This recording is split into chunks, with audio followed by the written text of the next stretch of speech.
ರಾಷ್ಟ್ರವು ಗ್ರಾಮ ಪಂಚಾಯಿತಿಯಲ್ಲಿ ಜನಸ್ಪಂದನ ಕಾರ್ಯಕ್ರಮವು ಸಾರ್ವಜನಿಕರು ಮತ್ತು ಅಧಿಕಾರಿಗಳ ನಡುವಿನ ನೇರ ಸಂಪರ್ಕದ ಪರಿಣಾಮಕಾರಿ ವೇದಿಕೆಯಾಗಿದ್ದು ಸಾರ್ವಜನಿಕರ ಸಮಸ್ಯೆಗಳಿಗೆ ತ್ವರಿತ ಪರಿಹಾರ ಕಲ್ಪಿಸಲು ಸಹಕಾರಿಯಾಗಿದೆ ಎಂದು ಶಾಸಕ ಎಸ್.ಎನ್. ಸುಬ್ಬಾರೆಡ್ಡಿ ಅವರು ಹೇಳಿದ್ದಾರೆ.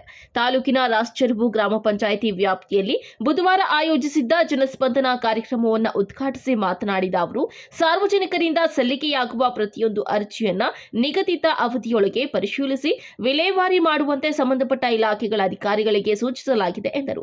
ತಹಸೀಲ್ದಾರ್ ಶ್ವೇತಾ ಬಿಕೆ ಮಾತನಾಡಿ, ಜನಸ್ಪಂದನ ಕಾರ್ಯಕ್ರಮವು ಸಾರ್ವಜನಿಕರ ಅಹವಾಲುಗಳಿಗೆ ಶೀಘ್ರ ಸ್ಪಂದನೆ ನೀಡುವ ಉದ್ದೇಶದಿಂದ ಆಯೋಜಿಸಲಾಗುತ್ತಿದೆ. ವಿವಿಧ ಇಲಾಖೆಗಳ ಸಮಸ್ಯೆಗಳ ಕುರಿತು ಸಲ್ಲಿಕೆಯಾಗುವ ಅರ್ಜಿಗಳನ್ನು ಆದ್ಯತೆ ಮೇರೆಗೆ ಪರಿಶೀಲಿಸಿ ಶೀಘ್ರ ವಿಲೇವಾರಿ ಮಾಡಲು ಕ್ರಮ ಕೈಗೊಳ್ಳಲಾಗುವುದು ಎಂದು ಹೇಳಿದ್ದಾರೆ. ಕಾರ್ಯಕ್ರಮದಲ್ಲಿ ಸಾರ್ವಜನಿಕರಿಂದ ವಿವಿಧ ಸಮಸ್ಯೆಗಳ ಕುರಿತು ಮನವಿಗಳನ್ನು ಸ್ವೀಕರಿಸಲಾಯಿತು. ಕೃಷಿ ಇಲಾಖೆಯ ವತಿಯಿಂದ ಅರ್ಹ ರೈತರಿಗೆ ಬಿತ್ತನೆ ಬೀಜಗಳನ್ನು ವಿತರಿಸಲಾಯಿತು. ಆರೋಗ್ಯ ಇಲಾಖೆಯ ಸಹಯೋಗದಲ್ಲಿ ಗರ್ಭಿಣಿ ಮಹಿಳೆಯರನ್ನ ಸನ್ಮಾನಿಸಿ ತಾಯಿ ಮತ್ತು ಶಿಶು ಆರೋಗ್ಯದ ಕುರಿತು ಜಾಗೃತಿ ಮೂಡಿಸಲಾಯಿತು. ಬಳಿಕ ಶಾಸಕ ಎಸ್.ಎನ್. ಸುಬ್ಬಾರೆಡ್ಡಿ ಹಾಗೂ ತಹಸೀಲ್ದಾರ್ ಶ್ವೇತಾ ಬಿಕೆ ಅವರು ಗಡ್ಡಂಪಲ್ಲಿ ಮತ್ತು ಕೊಂಡೋರಪಲ್ಲಿ ಗ್ರಾಮಗಳಲ್ಲಿ ನೂತನ ಶುದ್ಧ ಕುಡಿಯುವ ನೀರಿನ ಘಟಕಗಳನ್ನು ಉದ್ಘಾಟಿಸಿ ಸಾರ್ವಜನಿಕರ ಬಳಕೆಗೆ ಸಮರ್ಪಿಸಿದ್ದಾರೆ. ಕಾರ್ಯಕ್ರಮದಲ್ಲಿ ವೃತ್ತ ನಿರೀಕ್ಷಕ Srinivas M, PDO K Venkatachalapathi, RI Eshwar, ವಕೀಲ ಚಂದ್ರಶೇಖರ್ ರೆಡ್ಡಿ, ಬಾಬು ರೆಡ್ಡಿ ಸೇರಿದಂತೆ ವಿವಿಧ ಇಲಾಖೆಗಳ ಅಧಿಕಾರಿಗಳು, ಗ್ರಾಮ ಪಂಚಾಯಿತಿ ಸದಸ್ಯರು, ಮುಖಂಡರು, ರೈತರು, ಮಹಿಳೆಯರು ಹಾಗೂ ಸಾರ್ವಜನಿಕರು ಉಪಸ್ಥಿತರಿದ್ದರು.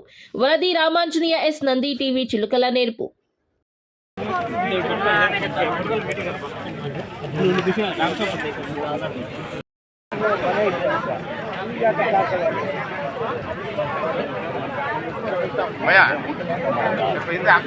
ఇక్కడ జారీ పెట్టుబడి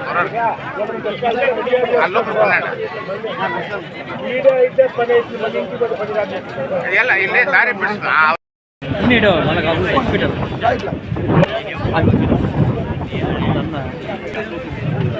ಭವ್ಯ, ಗಾನವಿ, ಋತ್ವಿಕ್, ಮೊಹಮ್ಮದ್ ದರ್ಶನ್, ವಿಸ್ಮಿತಾ 5 ಜನಕ್ಕೆ ಮಾಡಿಗಳನ್ನ ಭಾಗ್ಯಶ್ರೀ ಮಾಡಿಗಳನ್ನ ಸನ್ಮಾನ ಶಾಸಕರು ವಿತರಣೆ ಮಾಡ್ತಾ ಇದ್ದಾರೆ. ತಾವೆಲ್ಲರೂ ಕೂಡ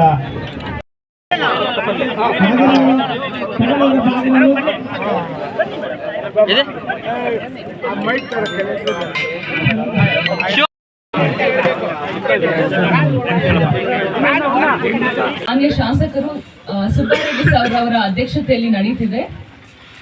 ನಮ್ಮ ಈ ಪ್ರಜಾಪ್ರಭುತ್ವ ವ್ಯವಸ್ಥೆಯಲ್ಲಿ ನಮ್ಮ ಸರ್ಕಾರದಿಂದ ಸಿಗುವಂತ ಎಲ್ಲಾ ಸವಲತ್ತುಗಳು ಪಾರದರ್ಶಕವಾಗಿ ಎಲ್ಲ ಪ್ರಜೆಗಳಿಗೂ ಅಥವಾ ಫಲಾನುಭವಿಗಳಿಗೂ ತಲುಪಬೇಕು ಅನ್ನೋದು ಬಹುಮುಖ್ಯ ಉದ್ದೇಶ ಆಗಿರುತ್ತೆ. ನಮಗೆಲ್ಲ ಇದೊಂದು ದೊಡ್ಡ ಜವಾಬ್ದಾರಿ. ಇಂತಹ ಮಹೋತ್ತರವಾದ ಕೆಲಸವನ್ನು ನಮ್ಮ ಸುಬ್ಬಾರೆಡ್ಡಿ ಸರ್ ಅವರು ಕಳೆದ ವರ್ಷಗಳಿಂದ ಗ್ರಾಮ ಮಟ್ಟದಲ್ಲಿ, ಗ್ರಾಮ ಪಂಚಾಯಿತಿ ಮಟ್ಟದಲ್ಲಿ ಪಾರದರ್ಶಕವಾಗಿ ಎಲ್ಲ ಸವಲತ್ತುಗಳು ಕನ್ಸರ್ನ್ ಪ್ರಜೆಗೆ ತಲುಪಬೇಕು ಅಂತ ಈ ಮುಖ್ಯವಾದ ಕಾರ್ಯಕ್ರಮವನ್ನು ಹಮ್ಮಿಕೊಂಡಿದ್ದಾರೆ. ನಮ್ಮ ಈ ಕಾರ್ಯಕ್ರಮದ ಬಹುಮುಖ್ಯ ಉದ್ದೇಶ ಏನು ಅಂದ್ರೆ, ಯಾವುದೇ ಫಲಾನುಭವಿ ಆಗಿದ್ರು, ಯಾವುದೇ ಸರ್ಕಾರದ ಸವಲತ್ತಾಗಿದ್ರು, ಯಾವುದೇ ಒಂದು ಪಾರದರ್ಶಕವಾಗಿ ಎಲ್ಲೂ ಯಾವುದೇ ಒಂದು ಲೂಪೋಲ್ ಇಲ್ಲದೆ ಅವರಿಗೆ ಇಲ್ಲೇ ಸರ್ ತಮ್ಮ ಮುಖಾಂತರನೇ ತಲುಪಬೇಕು ಅಂತ ಇದನ್ನ ಆಯೋಜಿಸಿದ್ದಾರೆ. ಅದು ಮಾತ್ರ ಅಲ್ಲ, ಅದೇ ರೀತಿ ನಮ್ಮ ಈಗ ಯಾವುದೇ ಸಮಸ್ಯೆ ಇರ್ಬೋದು, ನಮ್ಮ ಜನಕ್ಕೆ ಯಾವುದೇ ಸಮಸ್ಯೆ ಇರ್ಬೋದು, ತಾವು ನಮ್ಮ ಅರ್ಜಿಯನ್ನು ನೀಡಿದ್ರೆ ಆದಷ್ಟು ಇಲ್ಲೇ ಪರಿಹಾರ ಕೊಡ್ಲಿಕ್ಕೆ ನಾವು ಪ್ರಯತ್ನಿಸ್ತೇವೆ. ನಮ್ಮ ಸರ್ ಆದಿಯಲ್ಲಿ ಎಲ್ಲಾ ತಾಲೂಕು ಮಟ್ಟದ ಅಧಿಕಾರಿಗಳು, ತಾಲೂಕು ಆಡಳಿತ, RDPR ಇಂದ ಎಲ್ಲ ತಾಲೂಕು ಮಟ್ಟದ ಅಧಿಕಾರಿಗಳು ಇಲ್ಲಿ ನಾವಿದ್ದೇವೆ. ನಿಮ್ಗೆ ಏನೇ ಸಮಸ್ಯೆ ಇದ್ರೂ ಇಲ್ಲೇ ಪರಿಹಾರ ಮಾಡ್ಲಿಕ್ಕೆ ಪ್ರಯತ್ನ ಪಡ್ತೇವೆ, ಇಲ್ಲಂದ್ರೆ ಅತಿ ಶೀಘ್ರವಾಗಿ ಪರಿಹಾರ ಮಾಡ್ಲಿಕ್ಕೆ ಪ್ರಯತ್ನ ಕೊಡ್ತೇವೆ.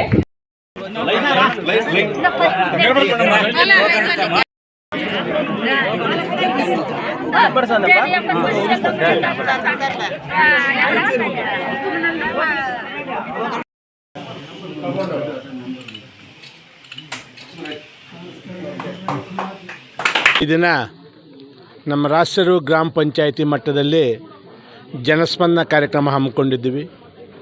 ಅನೇಕ ಸಮಸ್ಯೆಗಳ ಬಗ್ಗೆ ನಮ್ಮ ಗಮನ ಸೆಳೆದಿದ್ದಾರೆ. ದರಖಾಸ್ತು ಇರ್ಬೋದು, ಈ ಪವರ್ ಬೆಸ್ಕಾಮ್ದು ಪ್ರಾಬ್ಲಮ್ ಇರ್ಬೋದು, ಮನೆಗಳ ವಿಚಾರ, ಸೈಟ್ಗಳ ವಿಚಾರ, ದಾರಿಗಳ ವಿಚಾರ, ಸ್ಮಶಾನ ಒತ್ತುವರಿ ವಿಚಾರ, ಸುಮಾರು ಅನೇಕ ಸಮಸ್ಯೆಗಳ ಬಗ್ಗೆ ನಮಗೆ ಅರ್ಜಿಗಳನ್ನು ಕೊಟ್ಟಿದ್ದಾರೆ. ಸ್ವೀಕರಣೆ ಮಾಡಿದ್ವಿ. ಮ್ಯಾಕ್ಸಿಮಮ್ ಕೆಲವೆಲ್ಲ ಸ್ಥಳದಲ್ಲಿ ಇತ್ಯರ್ಥನೂ ಪಡಿಸಿದ್ದೀನಿ. ಕೆಲವು ಸ್ಕಾಲರ್ಶಿಪ್ಪು, ಕೆಲವು ಓಲ್ಡ್ ಏಜ್ ಪೆನ್ಷನ್ಸ್ ಇವೆಲ್ಲ. ಉಳಿದು ಕೆಲವು ಸಿವಿಲ್ ಮ್ಯಾಟ್ರ್ ಇರುವಂಥದ್ದು ನಾನು ತಹಸೀಲ್ದಾರ್ ಸೂಚನೆ ನೀಡಿದ್ದೀನಿ. ಒಂದು 15 ದಿವಸದೊಳಗಡೆ ವರದಿ ಕೊಡಬೇಕು ಮತ್ತು ಕ್ಲಿಯರು ಮಾಡಿಕೊಡ್ಬೇಕು ಅಂತ ಕೇಳಿದ್ದೀನಿ. ನಿಯಮವಾಗಿರೋದನ್ನು ವಿತಿನ್ ಎ ಸ್ಪ್ಯಾನ್ ಆಫ್ 1 ವಾರದಲ್ಲಿ ಕ್ಲಿಯರ್ ಮಾಡಬೇಕು ಅಂತ ಹೇಳಿದ್ದೀನಿ. ಮಾಡ್ತೀವಿ. ಯಾಕಂದರೆ ಸ್ವಲ್ಪ ಅರ್ಜಿಗಳು ಇಲ್ಲಿ ಕಡಿಮೆ ಇರೋದರಿಂದ ನಮ್ಗೆ ಈಜಿ ಆಗುತ್ತೆ, ಆ ಕೆಲಸ ನಾನು ಮಾಡ್ತೀನಿ. ಹಾಗೆ ಸ್ಯಾಂಪಲ್ ನೆಲಗಡಲೆ ಬಂದಿತ್ತು, ಒಂದು 620 ಬ್ಯಾಗ್ ನಾನು ರಿಸರ್ವ್ ಮಾಡ್ಕೊಂಡಿದ್ದೆ. ಬಟ್ ಇಲ್ಲಿ ಸ್ವಲ್ಪ ಅಷ್ಟು ನೆಲಗಡಲೆ ಹಾಕೋರಿಲ್ವೋ, ಈಗ ಸದ್ಯಕ್ಕೆ ನಾವು ಒಂದು 250 ಕೊಟ್ಟಿದ್ದೀವಿ ಇಲ್ಲಿ. ಇನ್ನು ರಿಮೈನಿಂಗ್ ನಾಳೆ ನಾಡ್ದು ಎಲ್ಲಿ ಡಿಮ್ಯಾಂಡ್ ಇದೆ ನೋಡಿಬಿಟ್ಟು ಅದನ್ನು ಹಂಚೋ ಕಾರ್ಯಕ್ರಮ ಮಾಡ್ತೀವಿ. ಮತ್ತು ನಮ್ಮ ಕೊಂಡವಾರಪಳ್ಳಿಯಲ್ಲಿ ಮತ್ತು ನಮ್ಮ ಗಡ್ಡಂಪಳ್ಳಿಯಲ್ಲಿ ಈ RO ಪ್ಲ್ಯಾಂಟ್ಗಳು ಬೇಕು ಅಂತ ನಾನು ಗಮನ ಸೆಳೆದಿದ್ದರು. ಅದಕ್ಕೆ ಈ 2 RO ಪ್ಲ್ಯಾಂಟ್ ಮಾಡಿದ್ದೀನಿ. ಇನ್ನು ಈ ಪಂಚಾಯತಿಯಲ್ಲಿ 4 ಹಳ್ಳಿ ಬ್ಯಾಲೆನ್ಸ್ ಇದೆ. ಒಂದು ನಮ್ಮ ಮುಸಲ್ಗಾನಪಳ್ಳಿ, ಕುರುಬಾಂಡ್ಲಪಳ್ಳಿ ಮತ್ತು ಅರಿಗೆವಾರ ಗುಟ್ಟ, ಇನ್ನೊಂದು ಹಳ್ಳಿ, ಟೋಟಲ್ 4 ಹಳ್ಳಿ ಬ್ಯಾಲೆನ್ಸ್ ಇದೆ. ಅದನ್ನು ಇಷ್ಟರಲ್ಲೇ ಈಗ ನಮ್ಮ DMF ಫಂಡಲ್ಲಿ ಕೇಳಿದ್ದೀನಿ. ಈ ಗ್ರಾಮದ ಎಂಟೈರ್ ಹಳ್ಳಿಗಳಿಗೆ ಶುದ್ಧ ಕುಡಿಯುವ ನೀರು ಕೊಡೋದು ನನ್ನ ಕರ್ತವ್ಯ. ಆ ಕೆಲಸ ಮಾಡಿಕೊಡ್ತೀನಿ ಅನ್ನೋ ಮಾತು ಹೀಗೆ ಅಲ್ಲಿ ಜನರಿಗೆ ತಿಳಿಸಿದ್ದೀನಿ.